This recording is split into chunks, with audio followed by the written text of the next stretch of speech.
நான் எங்க தாத்தா சொத்துக்கு வருவேன். சிம்பிளான விஷயம் தான். நான் எங்கேயும் டெலிட் பண்ண போறது இல்லை. நிறைய போட்டு டெலிட் பண்ணியாச்சு. ஆனா இதுதான் உங்ககிட்ட சொல்றேன். என்னன்னா உங்க அப்பா சம்பாதிச்சது கொஞ்சம் தான். நீங்க இப்ப அனுபவிச்சுட்டு இருக்கீங்கல்ல, அது எல்லாமே பாதிக்கு பாதி இல்ல. எல்லாத்தையும் நாங்க அனலைஸ் பண்ணி இந்த பத்திரம் எல்லாம் நாங்க எதுக்கு பார்த்தோம்ல, எல்லாம் தெரியும். பெரிய பவன் சொல்லுவோம். உங்க அப்பா சம்பாதிச்சது கொஞ்சம் தான்.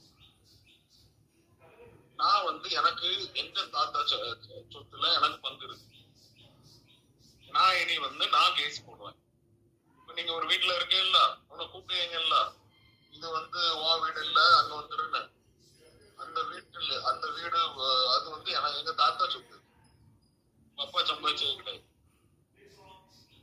நான் கேஸ் போடுவேன். நான் லீகல் நோட்டீஸ் அனுப்புவேன். நான் ஸ்டே வாங்குவேன். அந்த கேஸ் முடியாத வரைக்கும் அங்க யாரும் இருக்கக்கூடாது. அந்த வீட்டுக்குள்ள யாரும் இருக்க மாட்டேன். நீங்க, உங்க பிள்ளை, உங்க ஒய்ஃப் யாருமே இருக்க மாட்டாங்க. நீங்க நோட்டுனா நானும் நோட்டுவேன். நான் பெருசா நோட்டுவேன். நீங்க தாங்க மாட்டேன்.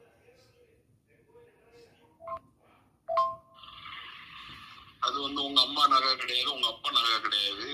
அது மாலாக்காக்க நகை. அது அவனுக்கு மாலாக்கா தாலி என்கிட்ட தான் இருந்து.